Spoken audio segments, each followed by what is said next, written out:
Excellencies, ladies and gentlemen, it is a great honor for me to address this high-level event as the first independent expert on the enjoyment of all human rights by older persons. I would like to express my sincere gratitude to the Council of Europe, the European Commission's Age Platform Europe, and the European Network of National Human Rights Institutions, ENNHRI, for the invitation. My one regret is that I am not able to be with you in person. Today, we are marking the 10th anniversary of the World Elder Abuse Awareness Day with the question, Talking Elder Abuse in Europe, a renewed commitment or a missed opportunity? 10 years have already passed. That have we done so far? What still laid ahead? Many positive initiatives has been undertaken. For instance, in recent years, Europe has taken several steps forward, recognizing the urgent need to prevent and fight all forms of elder abuse. I commend the European Union and the Council of Europe for their work in raising public awareness on this important issue. The recent adoptions of the recommendation, CMEN Recommendation 2014-2 on the promotion of human rights of older persons is an example of a renewed commitment, specifically as Europe's society continued to age. The number affected by older abuse are likely to increase, and this highlights the need for action to be taken to hold these outrages. Violence against human dignity. At the international level, the recognition of this day as a United Nations Day by the United Nations General Assembly in 2011 reflects a consensus among member states that this health, social, and human rights issue need to be tackled as a matter of urgency by designing and implementing more effective prevention strategy and stronger laws. The establishment of the open-ended working group on aging in 2010 is also a positive step as it provides a new forum to discuss and address elder abuse. The creation of my mandate followed this direction. Since the beginning of my mandate, elder abuse has been one of my priorities.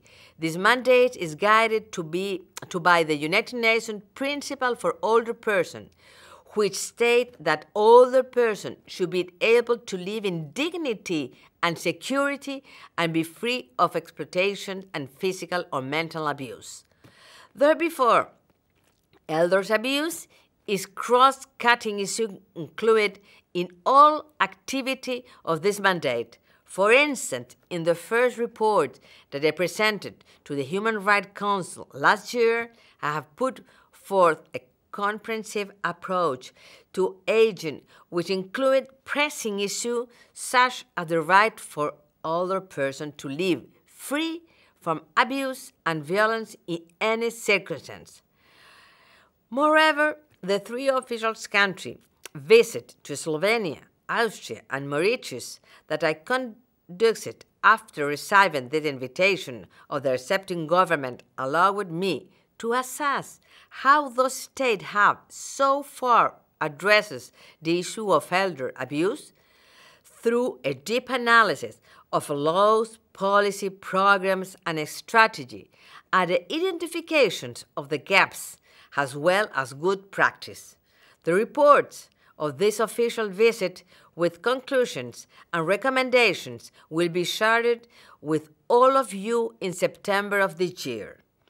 In the exercise of my mandate, I have also been requested to assess the human rights implication of the implementation of the Madrid International Plan of Action of Aging. The adoption of this plan represents a global political commitment to take elder abuse It recommends actions such as the establishment of health and social service, the development of training programs for caring professionals, and empowerment of other persons. This plan also encourages research and cooperation. In fact, more data research and analysis are needed to better assess the current situations. The global scale of the problem of elder abuse is still acknowledged. I would like to take this opportunity to commend all the states and stakeholders that have already sent responses to my questionnaire. This questionnaire is aimed at collecting information and assessing whether this plan has enhanced the enjoyment of all human rights by older persons, including regarding the elimination of elder abuse. I invite those who have not yet responded to send their inputs, considering that the lack of information and data, all response will be extremely helpful and will contribute to the comprehensive report that I will present next year to the Human Rights Council. Ladies and gentlemen, to ensure the enjoyment of all human rights for elder persons, I will need the continuing support of all of you in order to receive diverse sources of information, policy, research, evaluation of intervention, and data. Today's event is an important occasion to a stronger cooperation and renew our commitment to the global cause of promotion and protection the right of all persons and fighting all forms of abuse and violence against them. We must not fall in seizing the opportunity. I thank you for attention and I wish you a fruitful and inspiring discussion over the next 2 days. Thank you very much.